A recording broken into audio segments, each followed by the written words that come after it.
नमस्कार. आज शेतकऱ्यांसाठी अत्यंत महत्त्वाचा सण आहे लातूर, धाराशिव. दर्शवेळा अमावस्या जी अमावस्या आहे या महिन्यातली, डिसेंबर महिन्यातली, त्याला शेतात जाऊन सणासारखं साजरं केलं जातं. म्हणजे सर्व कुटुंब शेतात जातात, कोप करतात. त्यामध्ये दगडाला चुना लावून पांडव बनवतात, त्यांची पूजा करतात.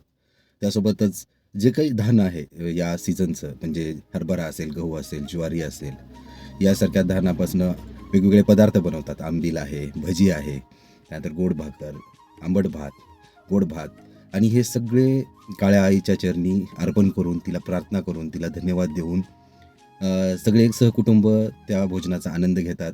या दिवशी लातूर कडेकोट बंद असल्यासारखं असतं. विशेषतः लातूर आणि धाराशिवमध्ये हा सण खूप जोरात साजरा केला जातो. तर आता मग धमाल पाहूया की काय काय होणार आहे आज दिवसभरात. काय सांगू राणी मला गाव सुटना, कसं सांगू राणी मला गाव सुटना, काय सांगू राणी मला गाव सुटना. गॅसवर स्वयंपाक बनवणारीला चूल जर पेटवायला लावली तर काय होतंय? हा नजारा खरंच देखणे लायक होता.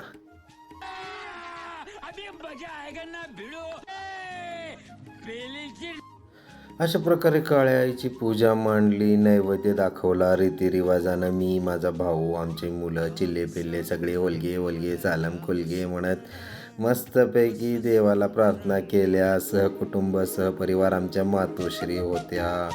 त्यानंतर आमच्या सौभाग्यवतीने देवीचं दर्शन घेतलं. त्यानंतर जोडीनं पण देवीचं दर्शन घेतलं. काळ्या मातीला धन्यवाद दिले. यानंतर मग जेवणावरती ताव मारला. मस्तपैकी जेवण केलं. जेवण केल्यानंतर परत मित्राच्या शेतात भेट दिली. त्याने शेतात फार्म हाऊस बांधलेला आहे. आता नुसतं फार्म हाऊस बघून कसं भागणार, मग इथंही परत एकदा डाव लावलाच की. आणि यांना कसं विसरणार हो, शेत म्हटलं की पशुधन आलंच की. आमच्याकडे 1, 2, 3 नाही, तब्बल 15 ते 20 लोक आहेत. यांना विसरून कसं जमणार.